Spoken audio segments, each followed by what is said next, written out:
Welcome to another episode of Stats and Scheme. I am Shawn Syed, joined as always by my good friend, Seth. But first, our free playoff preview is out. I want to make sure that every single one of you gets it. I think there's a lot of insightful information in it. All you have to do, visit our website at SumerSports.com. You'll see this big gold bar at the top of your screen, or you can click onto the playoff preview tab. Just go through it. Make sure you can get, again, your first copy of the first official SumerSports preview right in your inbox. If you have any issues getting it or navigating to it, you can just send us a message on Twitter at SumerSports. We'll get it all sorted out for you. Tej, how are you feeling about the playoff preview that you, of course, our good friend Lucy Kent worked just so hard on to make sure it got out this morning? I appreciate you saying that I worked hard on it. It felt like that Josh Allen quote from a couple of weeks ago where he says that when you do nothing on a group project and still get an A, that's how I felt doing this. Lucy put a lot of work into it. You put a lot of work into this. And I was just kind of along for the ride and just putting data entry in last week, which was fun to do, but not the most extensive thing. So, I'm happy for it. I hope that everyone checks out. It's 125 pages of information, all 14 teams. We simulated the playoffs 10,000 times and those results are in there. So hopefully people can get a lot out of it. Yeah, I think even if you just want to look at your team, you can do that. You can navigate, see offense and defense there. And just awesome job, Lucy, Eric, obviously McKenna as well, doing awesome work there. But Tej, today we're just going to talk about the playoff preview a little bit, look ahead to the playoffs. I think we're going to let you give one takeaway for each and every one of the 14 teams that are in the playoffs. I'll try my best to give a little bit of scheme context, but certainly in the never-ending friendship between stats and scheme, this episode, I think, will lean a little bit heavier on the stats. If you make any puns like you did in your article that you wrote for our site, I'll try my best not to make fun of you, but no more participation trophies, just games that matter. So we'll go matchup by matchup in order in which the games are scheduled. We'll do those two bye-week teams, the Ravens and the 49ers, last. So we're going to start Saturday with Browns at Texans. Tej, kick us off. What was your takeaway from the playoff preview for the Cleveland Browns? Yeah, I mean, Cleveland, this defense is really for you. When we talked about the Browns defense throughout the season, we were really impressed with how they played, and the stats do back that up. They rank first in EPA per play allowed. They have the best pass defense in the league, and they have a huge improvement in their run defense. The run defense was really bad last year. It ranks 10th in EPA per play allowed this season. They have done a really good job of when sending 4 pass rushers. They're the third best when that happens. And then they're the best defense when blitzing 5 or 6 pass rushers. So there's really nothing that this Browns defense has shown that they're really bad at right now. They can play all the coverages and be above average at those. And then they can rush any amount of pass rushers and be top 3 at least in those. Throughout the whole year, I kept waiting for, all right, when are we going to get the Browns defense regression? But we kind of never did. And they end up as one of the really historical defenses in a lot of metrics, which was so fun to watch. It was great to see, Jim Schwartz's aggressive style. I think that that's going to continue to get pushed around the league. Obviously, not every team has someone like Myles Garrett. On the other side of the ball there for Cleveland, I'm so interested, like how much more magic pixie dust does Joe Flacco have in him? He's been playing like a boom bust player. There's just been a lot of boom where you're getting into that deep play action, taking those shots down the field. So certainly a matchup where there's going to be 1 or 2 balls where those Texan DBs deep down the field are going to be able to get their hands on it. So that'll be kind of something interesting to watch as well. Tej, why don't you give us your one takeaway for the Houston Texans? Yeah, I mean, we saw this bear out on Saturday night between the Texans and Colts, where Texans open up the game. First play of the game, 75-yard touchdown, CJ Stroud to Nico Collins. CJ Stroud was very, very efficient throughout the game, even if the Texans relied on the run a little bit too much in that game from my perspective. But CJ Stroud overall has put together one of the most impressive rookie quarterback campaigns in recent NFL history. The Texans were 10th in EPA per pass on early downs. CJ Stroud himself ranks 10th in EPA per play himself, 3rd in yards per attempt. So that shows that there's a little disparity between his sacks and his rushing ability from where he actually ranks efficiency wise. But just as a pure passer, CJ Stroud has established himself as one of the best in the NFL already as a rookie, which has been really impressive to me. Yeah, it does feel good. I mean, we don't take too many victory laps. I felt like we were pretty early, even like really through the offseason when we talked about it. It's just so wild to me when you watch him play on Sundays, how good of like how is he making these throws with his feet just solidly in the ground? It feels like he almost doesn't need as much pocket space as some other passers and is just able to rotate his torso so well. and able to get the ball there. So like that level of arm talent, I think is really special. The point you talked about where we saw it against Indianapolis, where they really do, it feels like some of those early down runs, maybe not the most inspiring that ever happened. And I think in my head, well, similar when we think maybe about the 49ers a few years ago, where it's like, do they need to be running those looks to establish some of those play action looks? Like, or is it really just you need the threat there? So that'll be the kind of interesting balance. But all right, I like that, Taylor. So we got to take away for the Browns. We got to take away for the Texans. The next game will be a rematch from earlier in the season, Dolphins at Chiefs on Saturday night. Tej, give us your takeaway from the playoff preview on the Miami Dolphins. Yeah, I mean, we saw this kind of bear out on both fronts again in the Dolphins-Bills game on Sunday night, where Devin Achane had some huge explosive rushes. He also had some big tackles for loss that we hadn't seen from him previously, and that really slowed down the Dolphins offense. If the Dolphins offense can hit their run game in these playoffs, I think they can be really, really dynamic. The run game has been awesome this season. They're ranked 4th in EPA per rush overall. Raheem Mostert ranks 4th in EPA per rush himself among 60 running backs. Devin Achane ranks 1st in just about every single metric that you can have from a running back. So I think all of that together has been really impressive for the Dolphins.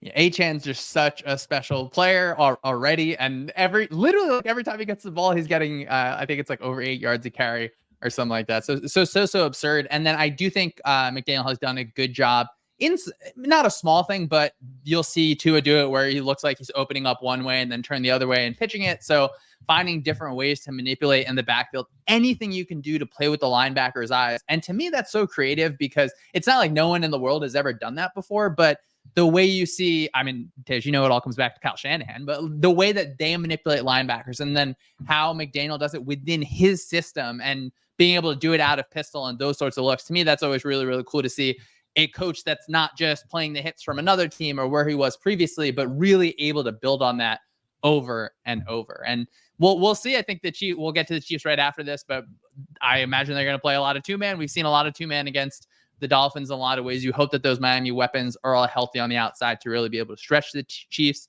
But Tish, why don't you go ahead and give us your takeaway from the playoff preview on the Kansas City Chiefs? So in most years, if we would have done a playoff preview, it would have definitely been about the Chiefs offense.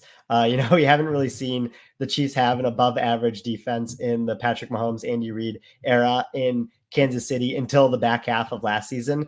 But this season, the defense is really built on that. They play it at such a high level, especially in the secondary with L'Jarius Sneed. But I focused on Chris Jones as well as a player that I think can be a huge difference maker in the playoffs. The Chiefs rank 1st in sack rate amongst their whole defensive line out of anyone in the NFL, which was pretty surprising to me, but I think makes sense when you look at their performance this year. And Chris Jones himself is 1st in pressure rate and 5th in tackle for loss rate amongst all interior defensive linemen. So again, that's really impressive for Chris Jones to continue to be doing that at this stage in his career, and it's making it easier for the other Chiefs defensive linemen. Yeah, I'm glad you did Chris Jones because we do this podcast week to week. And then, of course, at the end of the season, we'll take kind of a toll on the whole entire season. But considering like how long his high level play has continued is really, really fun. And I mean, I love seeing really good players play really well. So that's been a big thing. I, of course, think Spagnuolo has done a really, really good job in terms of different pressure packages, but they're not as hyper extreme, I think, as we're used to. I think he has better coverage players overall than what they've had, maybe more than like further back than last year. They do something pretty simple where they have like their defensive tackle get up the field, their defensive end kind of loop inside, and then they send a nickel pressure off of that. They'll drop the defensive end away. They're only sending 4. They're able to get free runners. They did this to the Eagles a ton. They did this a little bit to the Dolphins, I think, in that game earlier in the season. They stunted a bunch against Miami, and Miami maybe not had issues with it, but when Chris Jones is stunting at you, that makes your life really, really hard. So that's the Dolphins and the Chiefs stage. Let's move to Sunday. We got the Steelers at the Bills in that early window. What was your one playoff preview takeaway for the Pittsburgh Steelers? So the Steelers are really in this interesting situation where I think Mike Tomlin has done a great job of, again, getting this team to the playoffs with a talent deficiency relative to other playoff teams. But then you go back and you want to analyze how much of this was Mike Tomlin not switching offense coordinators earlier, not switching to Mason Rudolph earlier. But what has stayed constant with the Steelers offense this season is their pass catching group has borne out really well. Not only is George Pickens ranking 18th in yards per out run, both Deontay Johnson and Jalen Warren are also ranking pretty well in total EPA when targeted and yards per out run themselves. I really like how Jalen Warren's touches both in the run game and pass game have increased this year. So when you look at Pittsburgh's pass catching group as a whole, you can see why Mason Rudolph is having some of these explosive plays because they have the pass catchers to do it.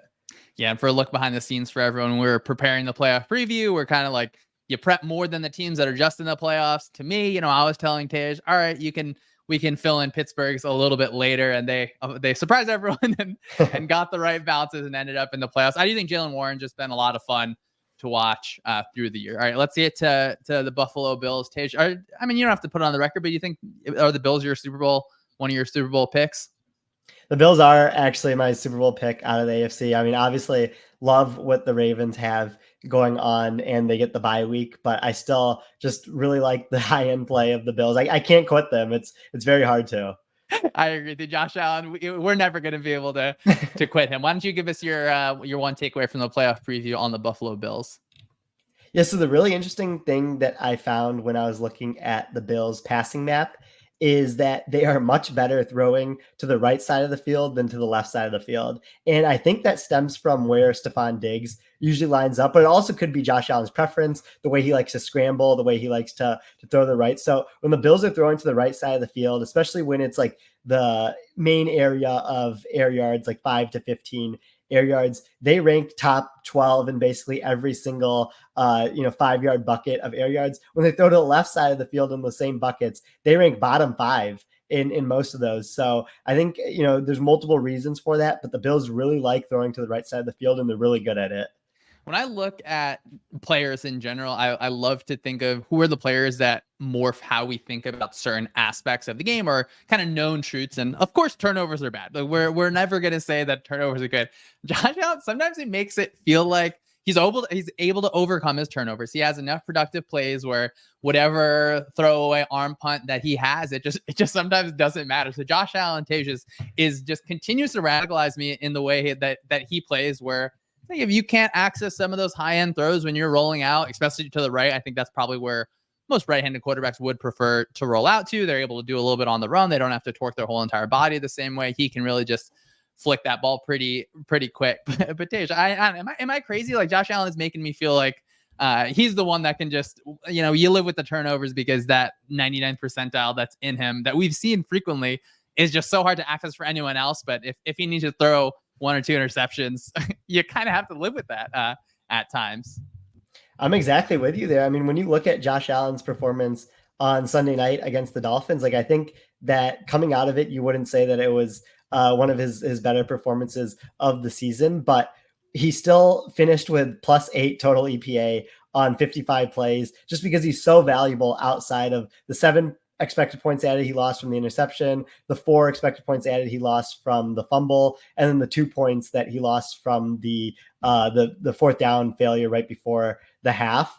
And so all of that together, that was the 3 points before the end of the half, and then they also had a 4th down failure. But all that together even didn't drag down his EPA on the night. He still finished with +8, which was a pretty good performance, even though he himself didn't play amazing.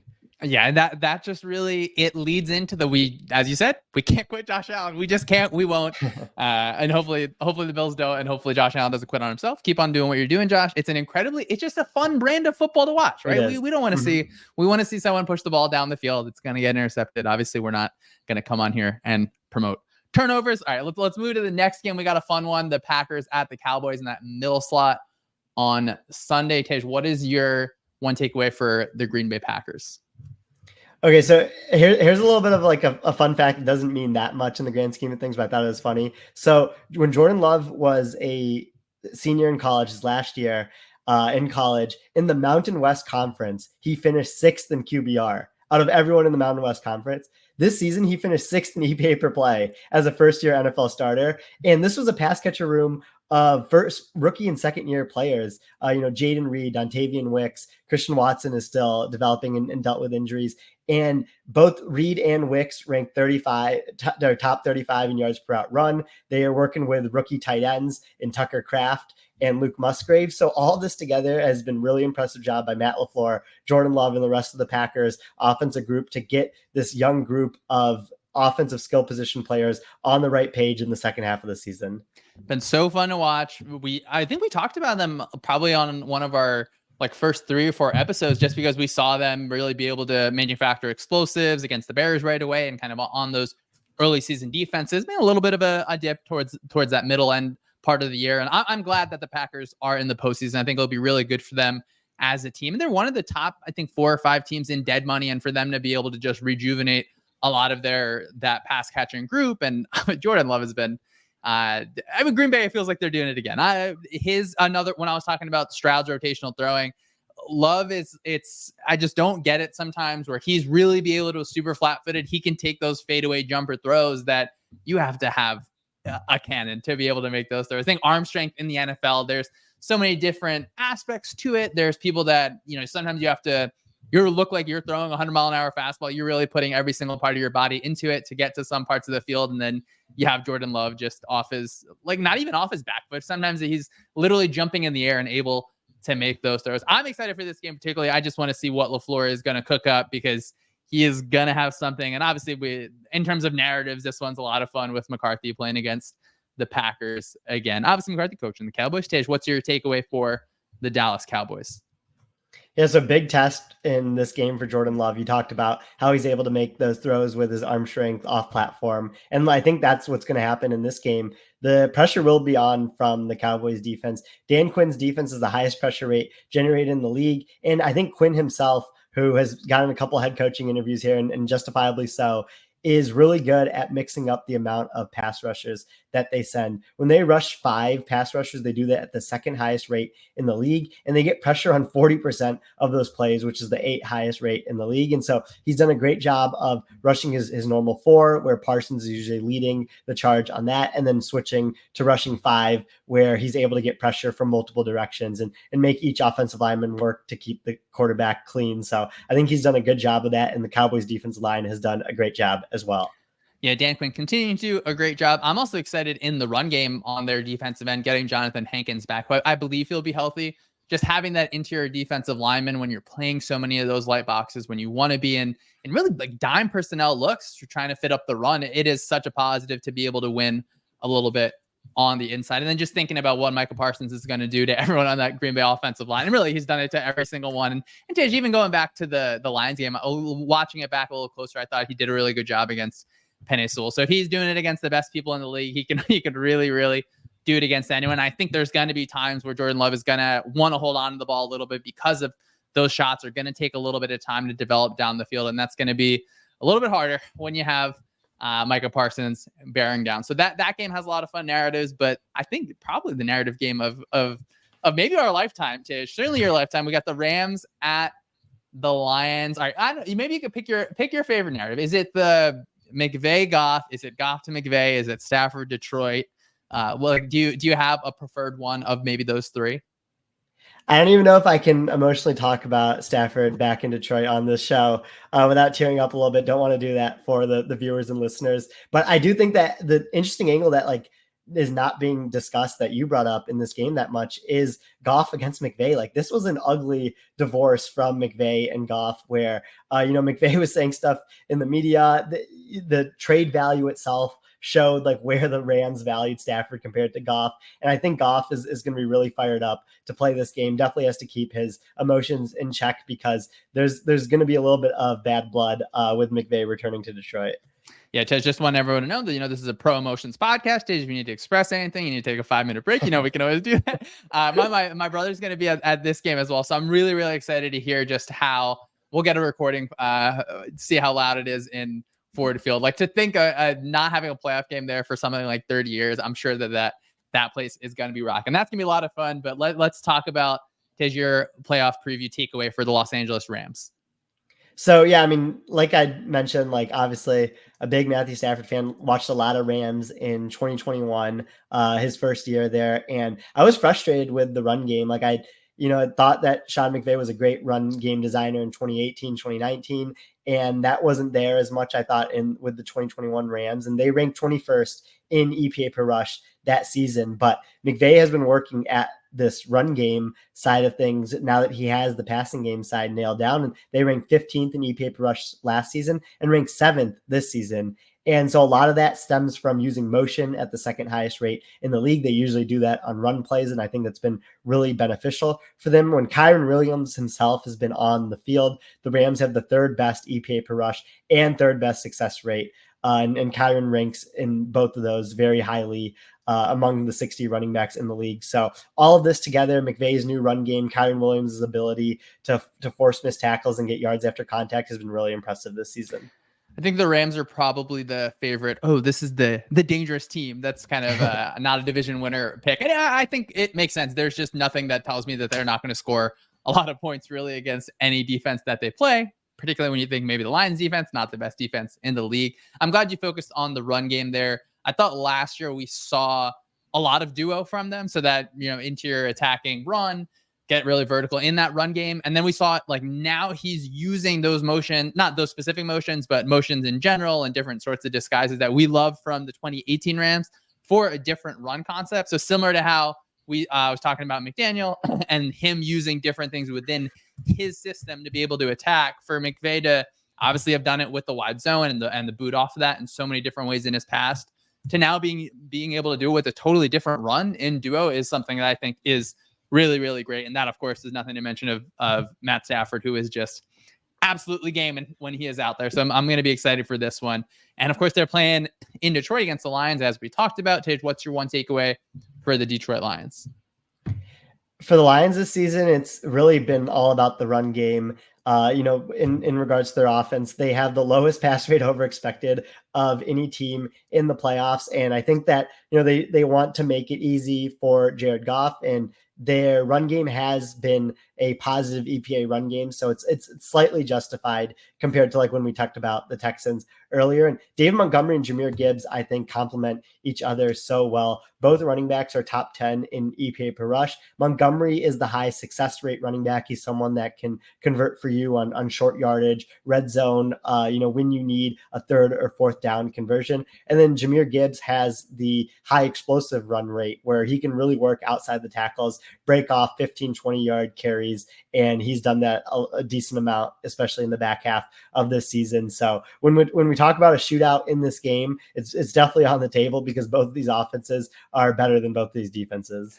I'm hopeful that we get to see a bunch of Gibbs out of the backfield in space, particularly or in that pass game. I think the Rams, if you want to conflict someone on their defense, find ways to make their linebackers' lives a lot harder if they're playing that kind of just like the shell of cover 4, and your outside linebacker ends up sometimes having to cover all that space. Let's get Gibbs one-on-one there. I do like that. I think in the recent weeks, just seen a little bit more from Gibbs where I don't think can take over that Montgomery role right now. Montgomery is just having a great season. As you said, his success rate has been so high really from the start, where they leaned on him in it felt like week 1 against Kansas City. But just watching that film back from the Kansas City game and seeing Gibbs' growth has been really fun. So I think that's something that is going to be cool. And I just love Ben Johnson just loves the third down run. He loves the third down run. Like, I don't know, like we love nice new microphones or so, whatever we love a lot of things. That guy really likes them. And I love that when it works. Obviously you hate it when it doesn't work, but I like it as a philosophy where it makes things pretty uneasy for the defense. And if you're going to be a team that's going to go for it on 4th and 1 anyway, now the problem is when teams swing the other way and you run on 3rd and 5 and they know it's coming, then you get into 4th and 6 instead. Mm-hmm. That's a big problem. But I think this is another time where both offensive coordinators, Morton McVay and then Johnson, they're going to dial up a lot of explosive plays. I think what we're going to see. We'll move along to that last game on Monday night, Eagles at the Bucks. Tej, what is your playoff preview takeaway for the Philadelphia Eagles?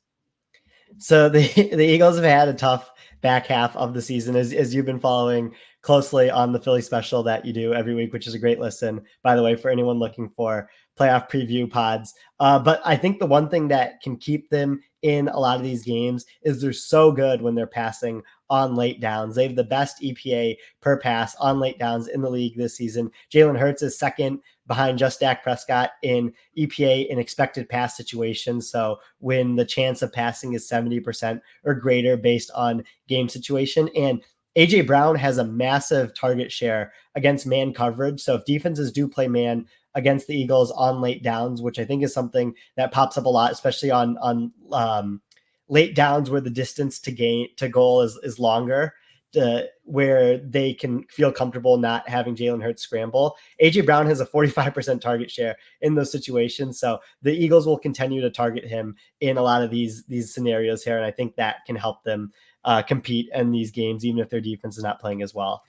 It's an epic level of limping into the playoffs over the last few games, and then literally limping in where guys like AJ Brown, Devontae Smith are injured. Jalen Hurts banged up his finger in just like a weird circumstance where your finger kind of pops out of his socket. Not the best thing to look up on Twitter, but yeah, I would say, follow the Ringers Philly special. I'm gonna have a lot of thoughts on this game.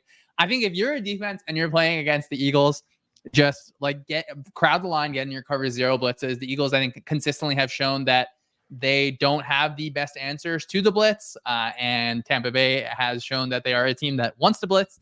So it's going to be really, really interesting. I haven't submitted my official pick yet, but I think that Tampa Bay fans should be pretty excited for this matchup. Tej, why don't you give us your one takeaway from the Tampa Bay Buccaneers?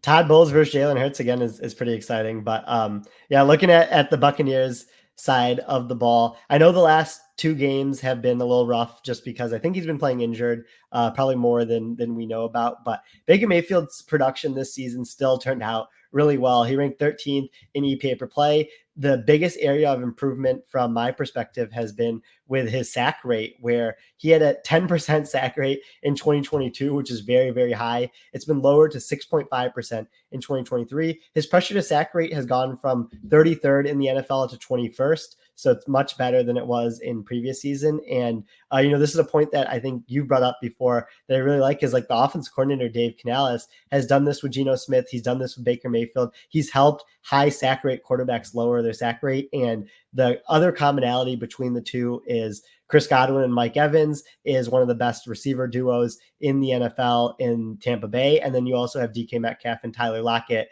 when you look back at Seattle. So two years in a row for Canales where he's done both of these sack rate and wide receiver duo improvements on offense. Yeah, I think that's just been such a great job by Canales. And pressure to sack, isn't it a relatively like sticky stat? Like you're not going to usually don't just see drastic morphs from that from kind of 1 year over the other. Am I right in thinking that? You're definitely right. It's one of the biggest things that a quarterback controls, because one of the most stable quarterback stats from year to year is time to throw, and especially like your time to throw when pressured. And so quarterbacks can do a great job of controlling they have a big role in controlling their time to throw, which leads to being able to do a great job in lower pressure to sack rate, depending on how they're treating those two metrics. Yeah, I'm actually glad you mentioned that in this specific matchup, because I think when you look at the Eagles, a lot of time they'll have a higher time to throw. And so sometimes the pressure numbers will look a little bit weird for their offensive line, where their offensive line is awesome and probably one of the best in the league, but their offense is like manufactured to have Hurts kind of move around a little bit extra. So that bumps up the time to throw. It increases the pressure rate just because, no offensive lineman's going to hold for like 3.5 to 4 seconds. So that's interesting. I think that's a good one that we'll talk about in the offseason. Tej, you're not going to tell the good people your pun that you, Tej also did an article for SumerSports.com with the takeaways for each team. You're not going to give your pun for Baker Mayfield on this one? I went with the Baker's dozen because he ranks 13th in EPA per play on the season, but I wasn't particularly proud of that one. No, I think you should always be proud of your work, Tej. I'm always proud of your work. The people are always proud of your work. I feel like since we're getting towards the end here, we can get a little nonsense. Like a Baker's dozen, I guess it doesn't make sense to me. I think after I do this, I will definitely do a little bit of Google search, because I don't know, it just doesn't feel like, okay, I'm looking it up right now. It looks like an extra unit for measurement weight, but I don't know. Why don't we just count to our regular dozen? We'll be able to do that. But that closes out our teams that are playing. Tej, of course, we got two teams on the bye. They really, really earned the one seeds, the San Francisco 49ers and the Baltimore Ravens. Let's go NFC first on this one. Tej, what's your takeaway from the San Francisco 49ers? This is basically something that everyone knows anyways, but just looking at the stats, you truly appreciate how good these weapons are for the 49ers offense. Both Brandon Ayuk and Deebo Samuel ranked top 15 in yards per route run at receiver. That's hard to do to have two receivers that rank top 15 yards per run, because usually they're taking yards away from each other when it comes to that metric. And that's why we like using yards per route run, because it treats you relative to the rest of your team. But when you look at the other pass catchers, George Kittle ranks first in total EPA when targeted among tight ends. Christian McCaffrey ranks fourth in yards per carry, sixth in yards after contact among running backs. He also has the most missed tackles forced in the league by a mile. I think he has 17 more than Devin A-Chain at second place. So if you manage to take one or two weapons away, they're going to find someone else who's going to beat you. And that's the beauty of all these weapons that they have on offense and Kyle Shanahan. You're never going to have to apologize for saying that good players are good. We do need to appreciate it, because we have no idea how long is the absolute full Death Star of the San Francisco 49ers be able to carry over with health and everything. So I appreciate it every single time we get to see it. I'm glad they have the bye. The road goes through San Francisco there. And McCaffrey is obviously so special. Last year, I thought Shanahan did a good job pulling out some even newer designer runs, where some of the runs that they usually run with the tight end, they were doing it to sides of the field. Particularly, I think it was against the Seahawks. They did it against the Bucs earlier in the year, where they are running it to an open side, where Trent Williams is able to do so many things. And what fascinates me about the 49ers offense really within the last few years is they're not just a play action based offense. They're still able to manufacture so much space with just that bump out motion from McCaffrey, or all the ways that their route concepts are designed. So you can't just say, oh, this is a play action offense. I think that from the numbers, they were like 19th or 20th or something like that in play action rate. So they're a really special team, and that they're just by existing, you are threatened by them, which we're always going to talk about their weapons. Then we can move on to the number one seed in the AFC. I think a pick for a lot of the people at Sumer to win the Super Bowl. I think it makes sense for a lot of people. The Baltimore Ravens. Tej, what do you got there?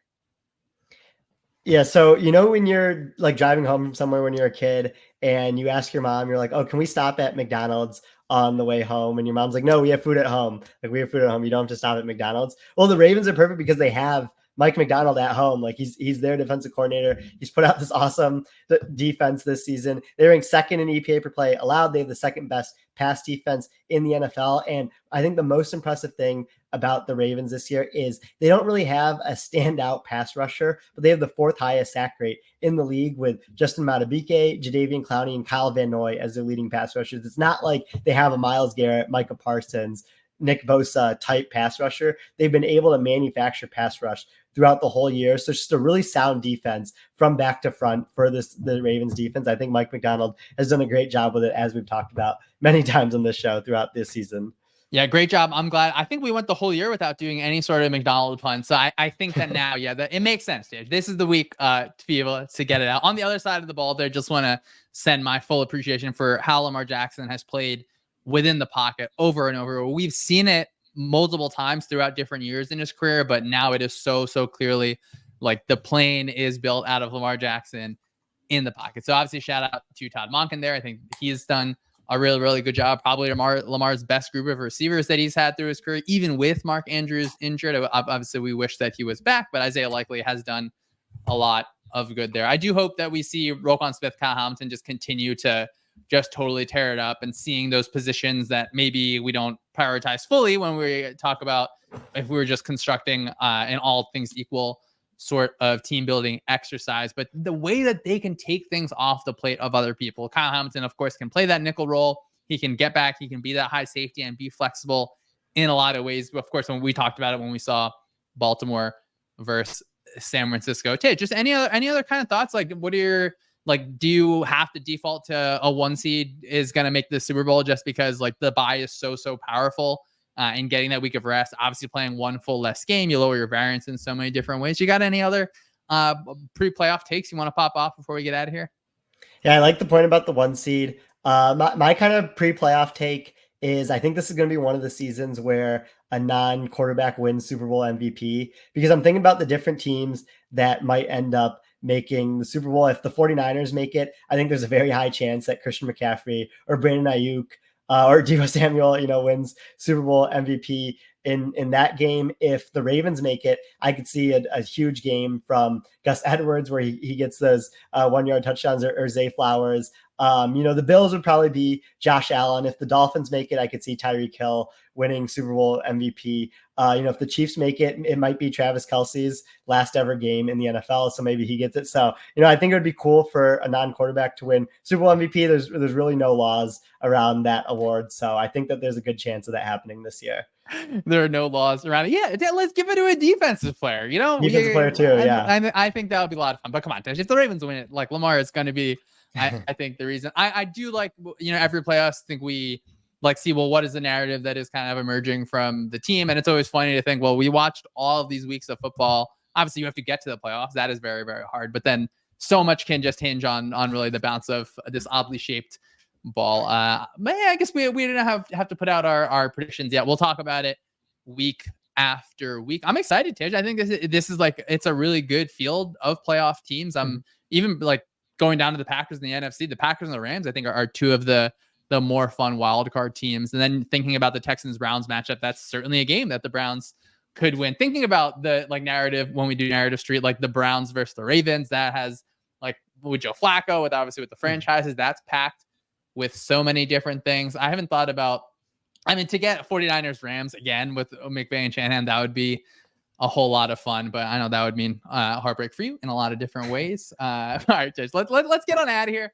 We always talk about maybe doing a 30-minute episode. We're close on this one. So thanks everyone listening for another episode of Stats and Scheme. Tell us what you like, what you didn't like, and obviously your favorite pun from Tej's list. Make sure you visit our website, SumerSports.com. Get that playoff preview. Let us know if you're having any trouble with it. If you think that anything is good, is bad, is ugly. All the graphics are beautiful, right? Lucy, you're awesome. We really appreciate you. Make sure you tell a friend about the podcast. Mostly importantly, enjoy the rest of your week, and we'll see you next time.